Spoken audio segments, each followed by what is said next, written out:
Hello everyone, I am Shefali. I welcome you all in your accountancy class. In our last video, we have discussed theoretical aspect of cash book. Today, we will discuss practical aspect of cash book. Means आज हम numerical discuss करेंगे cash book पर based. तो numerical के लिए firstly हमें चाहिए हमारी कैश बुक का फुल फ्लेज फॉर्मेट। तो यहाँ हमारे सामने है कैश बुक का फॉर्मेट जो हमने लास्ट वीडियो में डिस्कस भी किया। Debit and credit two sides होती हैं, इसकी मेंशन कर दिया हमने।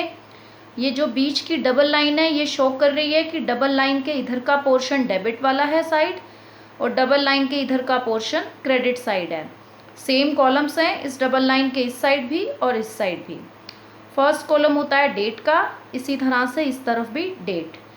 इस तरफ आपके पास रिसीट्स होती हैं डेबिट साइड में, यानी कहीं से भी कैश रिसीव होगा तो रिसीट्स में।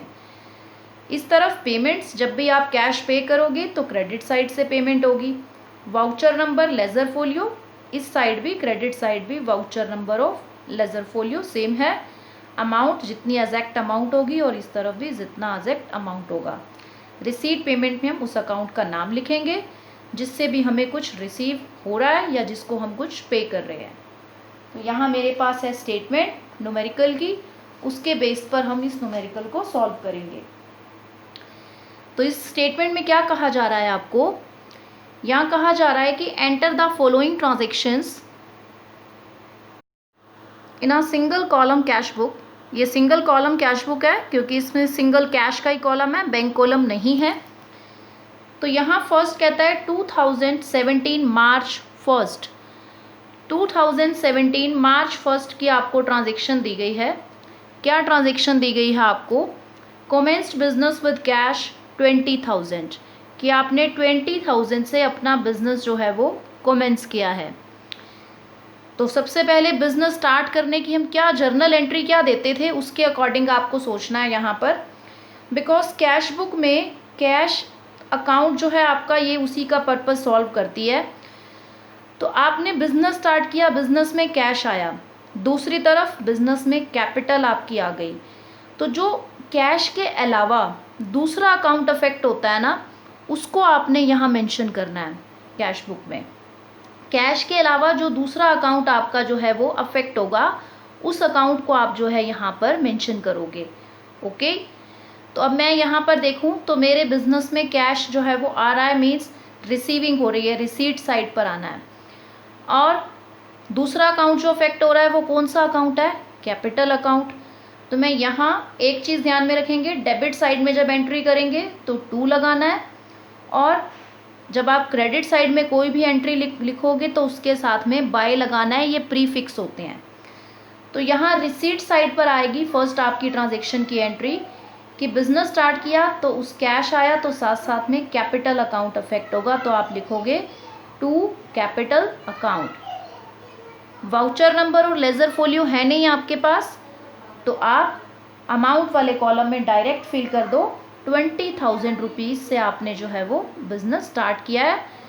तो कैश के अलावा जो भी अकाउंट अफेक्ट होगा उसे मेंशन करना है। जैसे कैपिटल था तो मैंने यहाँ कैपिटल अकाउंट मेंशन कर दिया। और टू और बाय को हमेशा ध्यान रखें, डेबिट साइड पे 2 लगता है, क्रेडिट साइड पर बाय का यूज़ होता है। अब अगली ट्रांजेक्शन को रीड करते हैं, देखते हैं आपकी रिसीविंग से रिलेटेड है या पेमेंट से रिलेटेड है। तो यहाँ पर आपको कहा जा रहा है ट्रांजेक्शन क्या है, बॉट गुड्स फॉर कैश 5,000। 5,000 में आपने गुड्स बाय की हैं। अब यहाँ एक ध्यान देने वाली बात आपको रखनी है कि कैश से रिलेटेड आइटम्स आएंगी, फिलहाल तो ये कैश में ही है, बॉट गुड्स फॉर कैश 5,000। अब मैंने गुड्स बाय की हैं तो मैंने कैश ऑब्वियसली पे किया होगा, तो पेमेंट साइड पर आएगी एंट्री। तो ये तो पता चल गया पेमेंट साइड पर 5,000 की एंट्री जो है वो मेरी आएगी। लेकिन अब यहाँ पर कौन सा अकाउंट अफेक्ट हो रहा है गुड्स को बॉट करने से या बाय करने से, परचेज अकाउंट। तो आप लिखोगे by purchase account. Ledger folio और में वाउचर नंबर है नहीं तो अमाउंट वाले कॉलम में अमाउंट मेंशन कर दोगे आप 5,000 रुपीज़। ओके, तो अगर आपने गुड्स बाय की हैं तो परचेज अकाउंट, एसेट बाय की होती तो उस एसेट का नाम आ जाता। अब नेक्स्ट एंट्री में कहता है सोल्ड गुड्स फॉर कैश 4000, आपने गुड्स सेल की हैं 4000 की। अब मैंने 4000 में सेल की हैं, सेल करने पर तो कैश रिसीव होता है मुझे, तो रिसीट साइड पर एंट्री आएगी। जिस भी डेट को की है वो डेट देख लो, जैसे ये वाली आपकी 2 मार्च की थी, तो ये नेक्स्ट आपने जो है वो 5 मार्च को की है ये ट्रांजेक्शन 2017, फर्स्ट वाली आपकी 1 मार्च की। अब आपकी जो नेक्स्ट है वो 5 मार्च की है। तो यहाँ पर ये कह रहा है कि आपने गुड्स जो हैं वो सेल की हैं, सेल करने से कैश आपको रिसीव होगा, तो रिसीट साइड की एंट्री है। सेल गुड्स अगर सेल की हैं तो सेल्स अकाउंट मेंशन कर दो, टू सेल्स अकाउंट। 4000 में आपने सेल की हैं तो 4000 से एंट्री डाल दी आपने। So simple. बस इस तरह से एंट्रीज को रीड करते जाना है और साथ साथ में उन्हें पोस्ट करते जाना है। अब नेक्स्ट देखिए, goods purchase from Ravi on credit 10,000। Ravi से आपने क्रेडिट पर 10,000 में गुड्स परचेज की। गुड्स तो परचेज हुई हैं बट क्रेडिट में है, तो कैश बुक में तो कोई काम नहीं उनका। कैश बुक तो है कैश में किए गए कामों से रिलेटेड एंट्रीज को रिकॉर्ड करने के लिए। अगर कैश में नहीं हुई है वो चीज़ तो वो उसका काम कहीं और है, वो कहीं और एंटर होगी। ठीक है, उसके बारे में फर्दर बात करेंगे जब उन चैप्टर्स का डिस्कशन आएगा। तो अब नेक्स्ट है पेड टू रवि। रवि को आपने जो है वो पेमेंट करी। अब पेमेंट कर रहे हो तो कैश अफेक्ट हो रहा है आपका। पेमेंट तो एक्चुअल पेमेंट है ना, कैश में ही पेमेंट होती है किसी को, तो पेमेंट साइड पर एंट्री होगी क्योंकि रवि को पे कर रहे हो। रवि को आपने 7,000 रुपीज़ पे किए हैं। जो काम कैश में होगा उसकी एंट्री करनी है।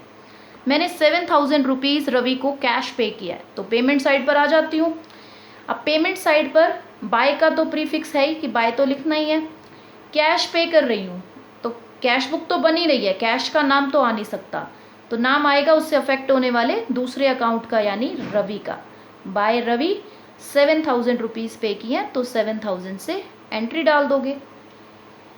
इसी तरह से आगे की ट्रांजेक्शन्स को पढ़ लेते हैं। अब यहाँ पर आपको नेक्स्ट ट्रांजेक्शन दी गई है कैश सेल्स। कैश सेल है आपकी 8,000 की। सेल करने पर आपको कैश रिसीव होता है।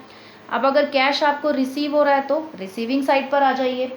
ये आपकी 15 मार्च की एंट्री है। लास्ट आपकी जो एंट्री थी that was for 13 March, date यहाँ पे आपका मेंशन कर देंगे। अब 15 मार्च को आपने कैश सेल की है 8,000 की। 8,000 रुपीज़ की सेल की है तो ऑब्वियसली रिसीव हो रहे हैं आपको पैसे, तो रिसिट साइड पर आएगी एंट्री। तो आपने क्या लिखना है, टू सेल्स अकाउंट, और आपने जो है वो 8,000 की सेल की है तो 8,000 से एंट्री डाल दोगे। सिंपल। नेक्स्ट आगे देखते हैं, नेक्स्ट एंट्री में क्या कहा गया है। Purchased furniture for cash 6,000। Furniture आपने 6,000 का जो है वो परचेज़ किया। अब 6,000 का फर्नीचर आपने परचेज़ किया है तो परचेज़ अकाउंट नहीं खोलना क्योंकि फर्नीचर है। गुड्स होती तो परचेज़ अकाउंट होता। परचेज़ हुई है तो पेमेंट तो की होगी डेफिनेटली कैश की। एंट्री तो आपकी पेमेंट साइड की तरफ से होगी। 18 मार्च की एंट्री है आपकी। अब आपने क्योंकि फर्नीचर परचेज़ किया है, अगर गुड्स होती हैं परचेज़ तो परचेज़ अकाउंट लिखती हूँ।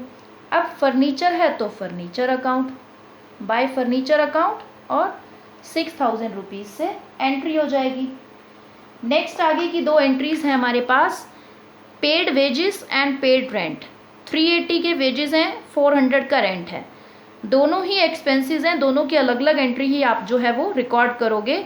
20 मार्च और 24 मार्च दोनों एक्सपेंसेस की एंट्रीज हैं, मतलब दोनों का साइड सेम है, 20 मार्च और 24 मार्च की। तो वेजेस वाली को बाय वेजेस अकाउंट के नाम से, दोनों को हमेशा ही अलग अलग रिकॉर्ड करना है, कभी भी इनको कंबाइन नहीं करना है। अलग अलग अकाउंट खुलेंगे इनके।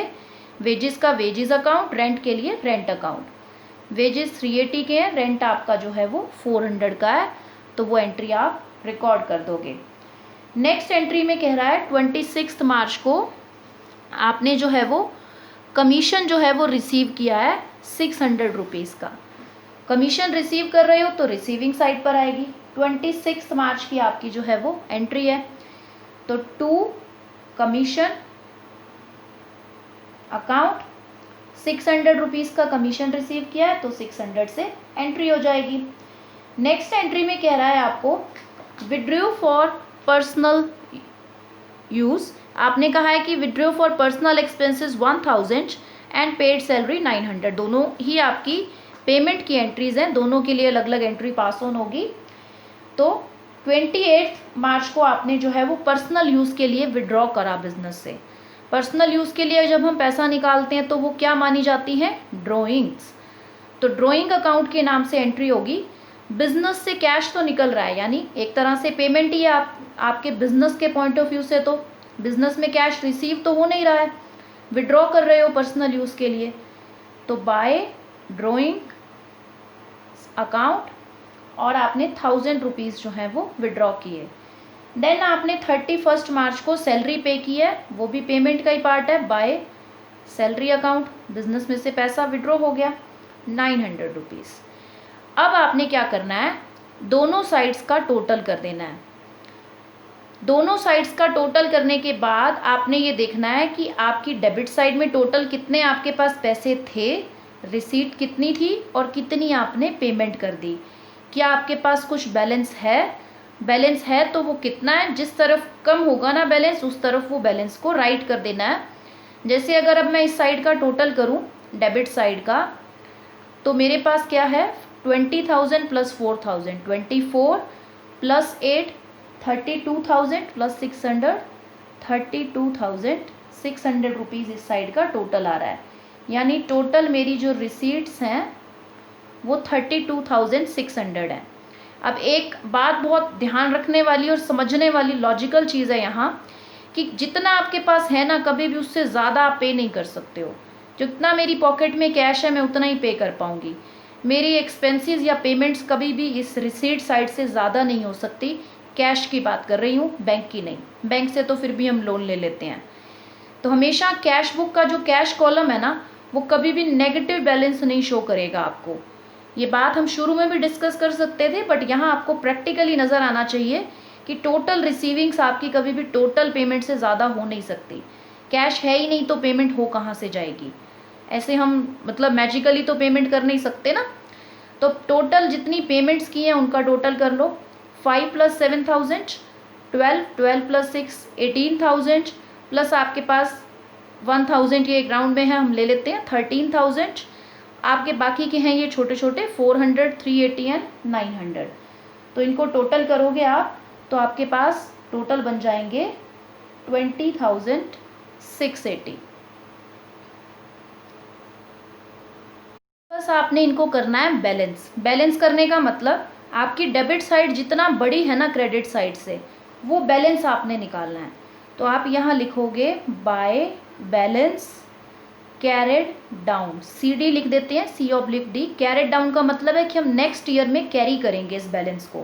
भी टोटल मेरे पास इतना था 32,600, पेमेंट्स मैंने कर दी 20,680 की।